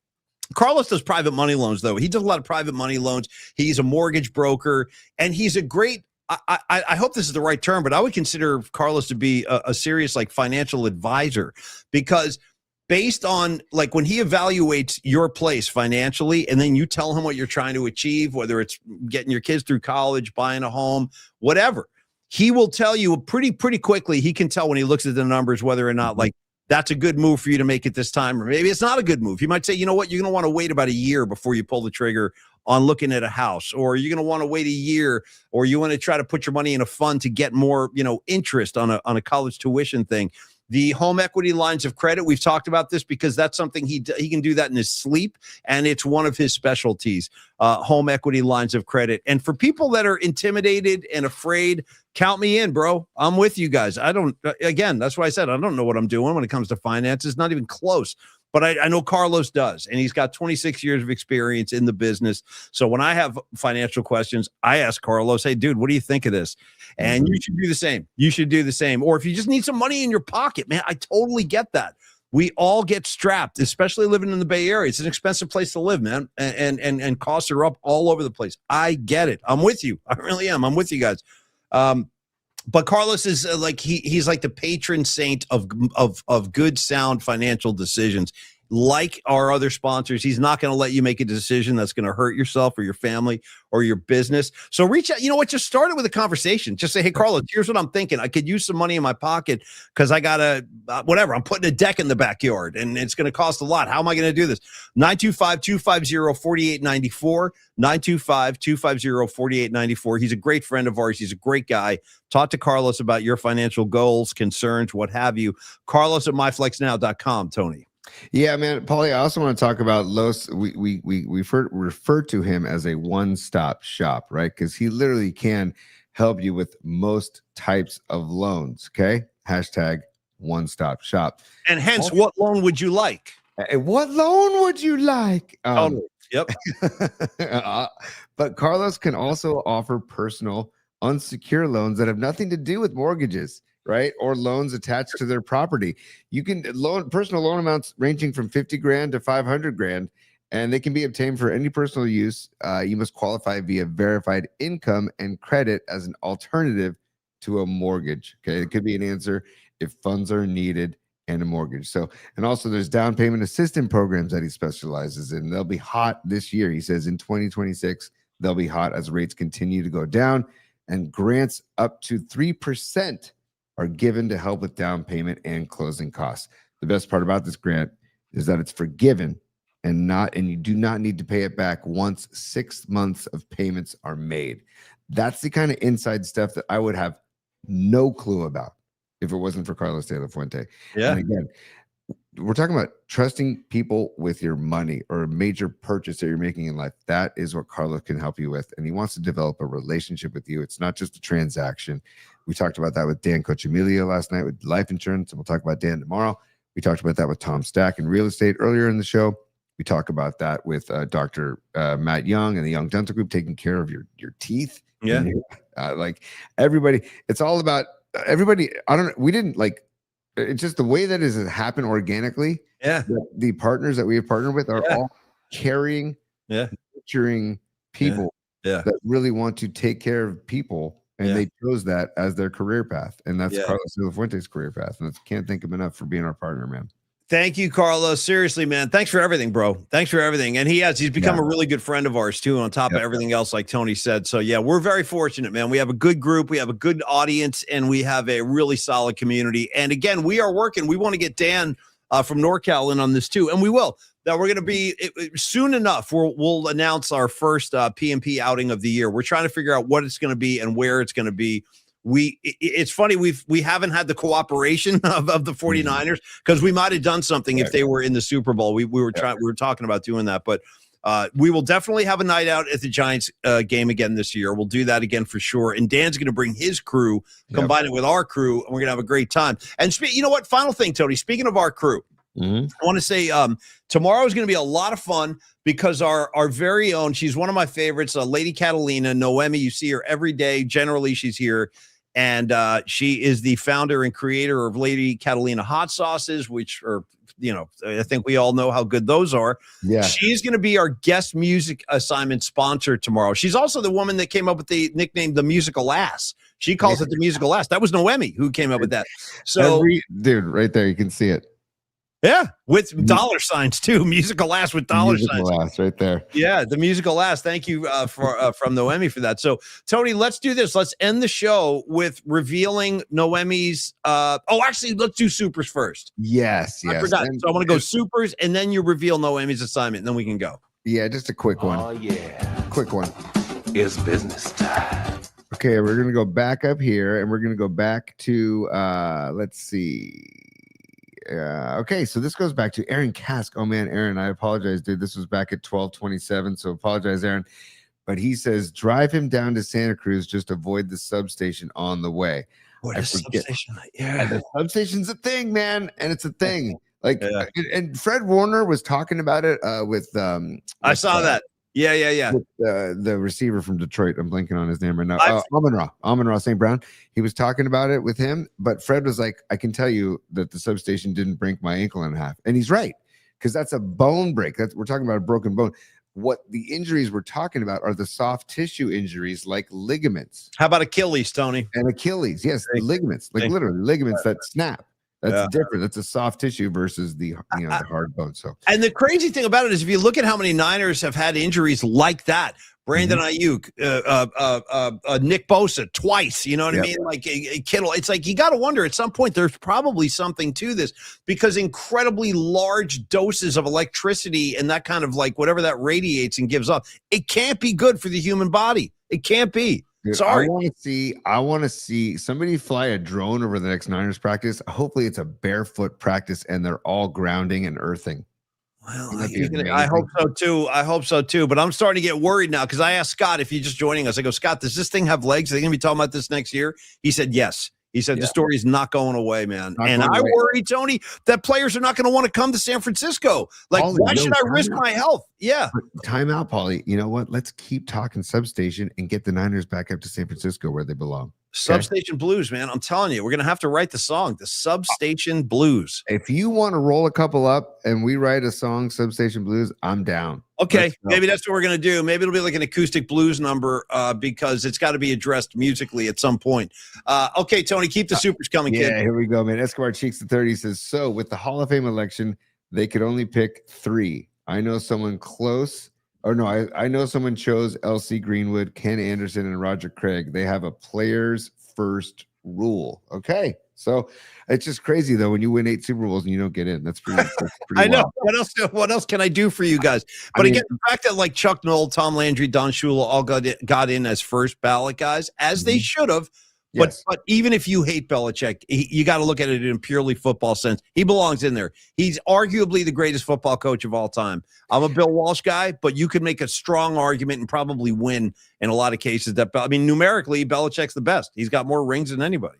It'd be amazing too if he ever gets in, if they didn't put his face on the Hall of Fame trophy or statue. It would be just the hoodie with the torn sleeves, right? That hoodie sweatshirt with the torn sleeves. Yeah. Or maybe it's a pose with him and his girlfriend, that the pose they did on the beach. Stop with that whole thing. Air Jordan. Yeah, Air Jordan. Up next, Escobar Cheeks the third following up saying, give me that power lefty Valdez. We showed that earlier. Heck yeah. I think if I had to choose, I'd say get Valdez and hope for that was just an anomaly, him crossing up his catcher. Hopefully that was just a one-time thing. The Nutter 73 saying they make grounding pads for your bed to sleep on. Check them out. Dude, that sounds good. Thank you, man. I like a good grounding pad. And by the way, I also like your artwork there. With the bat. You see the little art he's got going on? I like that, Nutter. Nutter lives out in Pacifica. Why don't we all go do some grounding out in Pacifica? Oh, dude, I think if you're living in Pacifica, I think that's probably, I don't know why. I just have always been attracted to that area. I love that corner of the bay with the rug, because you got the rugged coastline. What was the name of that really cool bar or restaurant you brought me into last time we went down there? It was like not really open yet, but you're like, you got Nick's Rockaway. Dude, Nick's effing Rockaway. Do they have bands in there? Because they had a little stage set up at the. They do. Yeah, it's a killer spot, man. It's right there on the water. Nick's Rockaway. It's great. All of Pacifica, man. Sea Bowl right there. There's a great Peruvian restaurant. I forget the name of it. Great Peru. The best Taco Bell in the history of Taco Bells. Why? What makes it the best? I believe you. But on the beach. It's literally on the beach. Yeah, right. That's right. Yeah. It's on Lindemar Beach. Pacifica, highly underrated. You know what everybody says every time I say Pacifica, Tony? Because I'll approach this innocently and I'll be like, I really like Pacifica. And then people are like, well, it's so foggy. It's so foggy down there. Love the fog. I'm like, I don't even know whose voice I'm doing. I'm doing like anybody who doesn't like Pacifica. Like, it's so foggy. And I'm like, I still like it. I'm sorry. I'll take the fog. I just like it down there. What are you going to do? I enjoy the fog. I really do. I do too, man. I do too. Yeah. I think we talked about this earlier on the show, like months ago, but go watch the movie The House of Sand and Fog, filmed in Pacifica. Ooh, okay, yeah. Kid. I like that, man. Yeah. Thank you, Nutter. Thank you. Yeah, Nutter, thank you. Patty from Napa, she's doing a super sticker. She's doing a super sticker. I don't even know what that is, but we went over this one night. It's funny because we can't see them for some reason, but the audience can. I believe that's a scenario here. Mm-hmm. But Patty from Napa, she's got carte blanche. She's queen of the scene. She can do as she pleases. So thank you. Look at Noemi checking in. Back to the Nick's Rockaway. She goes, yes, they do. Look at this. She goes, yes, they do. We go swing dancing there. Bro, let's go. I didn't know they swung dance. Can you swing dance, Tony? I make it up as I go.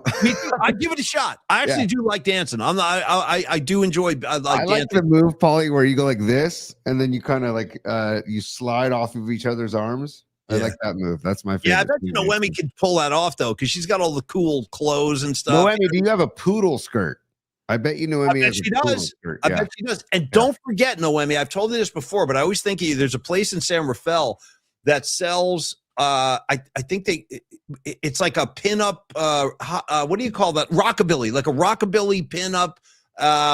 Swing dance culture kind of clothing store. Anyway, they got one in San Rafael. Check it out sometime. Yeah. I love it, man. I love it. Here's a couple more. I think there's one more Super Paulie. Stand by. And dude, it's Escobar Cheeks the third again. Oh, here we go with some hashtags. He says, don't make him angry. You won't like him when he's angry. I don't want to see Escobar when he's angry at all. I don't want any part of that.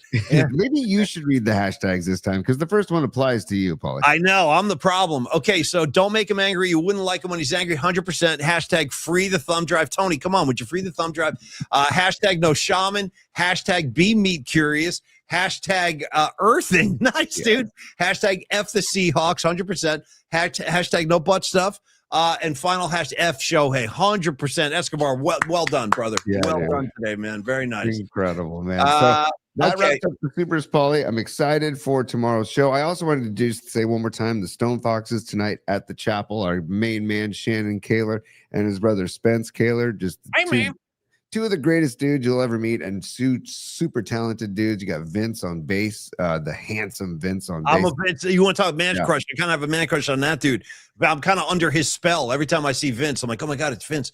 And okay, Paul, you can have your man crush on Vince, and I'll continue with my Sam Darnold man crush. I can't stop you. I know. I let go of the wheel on that one. It's you and Darnold are off to the races. I know. Totally, dude. I've always been attracted to gingers, Paulie. So my man crush is it's strong right now. I remember one time I was at a Stone Foxes gig at Terrapin Crossroads, like years ago, and I had a few in me at this gig, and I mean it was like between songs, and I was like, "Let's go, Vince! Give me some more Vince!" Dude, I was screaming stuff about Vince to the point where the band was actually looking at me like, dude, take it easy out there. Take it easy. I was all wound up about Vince. All right. Anyway, Tony, I'm going to take over the show for a second because Don Peralta has provided us with a couple of just articles of gold. Okay. So stand by, Paulie. First of all, he has created something that we'd like to call Paulie's Patriots. Okay. So there's Paulie holding Patriots. Beautiful. Dude, I like my Brady jersey.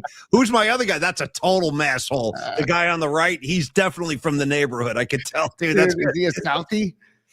You're in Patriots country, Tony, with the Citgo sign. Nice. That's like Kenmore Square right there. Yeah, that's great. So good, Dom. You freaking rule. And then, Paulie, we talked about this earlier. I asked for this earlier, and look at Dom. I swear to God, I'm ordering this thing. I asked for it. You said you wanted one right now. Let's order this right now. Oh, dude. How much do you want? How much? I'm ready to make a purchase right now. I need an XL. That's all. The Eddie D with the Godfather logo above it. It's perfect. It's perfect. Dude. I wouldn't. Just come on, man. What would you do, Eddie DeBartolo, if you went 31 years without winning a Super Bowl? 2-word answer. I wouldn't. That's all. He's looking at Cam. It's Cam Inman, by the way, who asked him the question. It's not a joke. He couldn't be more serious. Yep. He's like, I wouldn't. We'd probably have a few more trophies if I was still here. That was like what he was thinking in his head. I love you, Eddie D. I miss you so much. Thank you, and I love the shirt, Dom. Thank you, man. Incredible, dude. So, there you go, Paulie. And tomorrow's musical assignment, okay, from Noemi, and we'll get into it more tomorrow. Prince songs. She wants to focus on Prince, and I was like, yes, Noemi, let's go all damn day. So Prince music. I want to make sure. So I want to double check. I want to make sure. And by the way, this is a musical assignment that was gifted to the Broads of PMP from Lily Merchant. So thank you, Lily Merchant. But she says she wants to do Prince music addressing social, political, and personal resistance. So Prince gets into it. And so if you want to do a Prince song that it addresses social, political, and personal resistance, have at it. And you can open the scope too if you want to go. If you don't have a Prince reference in that vein, give us some kind of Prince as well. But Noemi will get into it tomorrow as well. We're going to be so excited to have her on. And then that's pretty much it, Paul. That's all I got for today. I want to say final word out of my mouth today. I want to be like, I love the assignment, Noemi, looking forward to it. I'm going to give this one some thought. I want to come with some good Prince stuff. And I got to say also, if you're just a music, lover out there, you appreciate good music. I got to say, don't sleep on the Minnesota, St. Paul, Minneapolis. They actually, a lot of great stuff has come out of Minnesota over the years. And I want to especially shout out the punk rock scene that used to exist. And I don't know what's going on there anymore. I know punk is not what it was at one time, but like, for example, the great band Husker Du is from Minnesota with, check out Zen Arcade, check out Makes No Sense at All. That's a great Bob Mould, man. Great badass. And then the archetype, like garage, trashy kind of punk band, The Replacements, also from Paul Westerberg, dude. Great songwriter. Paul F. and Westerberg. Tommy Stinson on bass. I'm a Tommy Stinson guy. Anyway, check out some of that stuff too, because yes, Prince, probably the most famous of all the Minnesota musicians. But again, there's some good underground punk stuff too that was going on in Dom, those Replacements. Hell yeah, bro. They got great stuff there. So anyway, thank you, Tony. Thank you, Scott Ostler. And thanks to all of you, Don Peralta. I love the shirt so much. Noemi, I'll see you tomorrow. Nutter, Markoulis, Follower 795. I want to say thank you to Stevie B. I want to say thank you to Rags for never missing a show. Our Iron Man guy, of course, Escobar Cheeks, the third. There's only one. He's one of one. You got Miguel. You got Matt Stenson, the queen of the scene, Patty from Napa, Soccer Bowl down in Santa Cruz. What's up, Soccer Bowl? Been a while. Hey, give my best to the Santa Cruz Mafia. I want to be down there soon, and I hope to see you soon, Soccer Bowl. Appreciated and love the hang with you we had at the party around the holidays. Aaron Kask, what's up, bro? Have a great afternoon. Everybody enjoy yourselves. Hey, enjoy Gary Clark tonight, Tony. I'm a little jealous, but he is going to blow your head off, dude. That guy's the real deal. Gary Clark can play his ass off. I've seen him once, and I can't wait to see him again. I would tell people all the time, it's like if Jimi Hendrix and Stevie Ray Vaughan had a kid. That's big talk right there. That's big talk you're throwing around. You would invoke the name of Jimi Hendrix, man. But I will say this: you see him play, and you hear him play, and you hear him sing, and it's like, damn. He's legit. This is the real deal, right? I'm telling you, he's legit, and he's going to be around forever, God willing. He'll be like Buddy Guy, guaranteed. He'll be sitting on a stool playing when he's like 90. Totally. And I hope, my only hope for you, my final comment of the day, I hope you get a third stone from the sun, because he crushes that by Hendrix. He does. I can't wait. It's at the Guild Theater too. 500 capacity. 500 capacity at this place. I can't freaking wait. I'm going with Captain Leisure and Rising Wolf, by the way. Great names. Yeah, I know those boys. Have a great time, Tony, and take us home. That's all. I'm done. Last thing. Again, happy birthday to Uncle Paul Tonelli. Happy birthday, Paul. Yeah, man. So hopefully he's celebrating having some like 4-hour lunch, because he's a big lunch guy. Well, 4-hour lunch might involve a few drinks as well when it comes to Paul. I know. I will say though, dude, it's a good recipe. When you don't do a big dinner, just have a big lunch instead and have a light dinner, like a bowl of soup or a salad for dinner. You're winning. You're winning the day. Every time I eat at Longbridge, I can't eat dinner. Yes. Like the other night, we ate. I went home. I force fed myself a couple of slices. I didn't even need it. I'm like, I might as well eat a couple more. But I wasn't hungry at all. Like it was like a situation where I was like really kind of gluttonous, actually. But I did. I'm never hungry after I eat at Longbridge for lunch. No, definitely not. We'll talk Longbridge tomorrow, Paulie. And just so you know, Paul Tonelli shares his birthday with Steve Sachs, Tommy Ramone, Heather Graham, Oprah, Tom Selleck, just to name a few. You know what? Heather Graham, come on back. I miss Heather Graham. I haven't seen her in a while. I like Heather Graham. Roller Girl. That's all you need to do. 100%. I'll throw one more Heather Graham. Very young Heather Graham, but a good role. Don't sleep on her in Drugstore Cowboy. Great movie. Dude. Yes, great movie. On that note, Paulie, on that note. Business hours are over, baby. It's business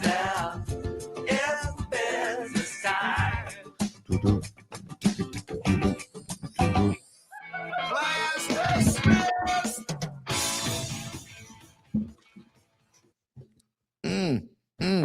I was just saying, this thing hadn't stuck all day today, and then it stuck on the final freaking sound I played. It's all good. That thing's a pain in the A. I experienced it the other day. I was stuck a few times too. It's not Tony. I can vouch for that. The machine is being a little gimpy. By the way, final comment of the day comes from Ian Weiland. Ian sums it up like this: Heather Graham, babe. F Steve Sachs. I'm kind of with you on that. I'm kind of with you, brother. Yeah. All day. That's why I wrote it down, because I'm like, F Steve Sachs. He's one of my most hated Dodgers in the history of Dodger lore. Arkansas Dave, good to see you, brother. Will Sparks, my main man. Hey, Beat LA. Lily Merchant, my dear. I hate to leave you guys, but we all got to go do our thing now. So we'll be back tomorrow at high noon. We will have the great Noemi, as we just said, with us, and we're going to have a good time and set up the weekend for you. Tony, have a great time at Gary Clark.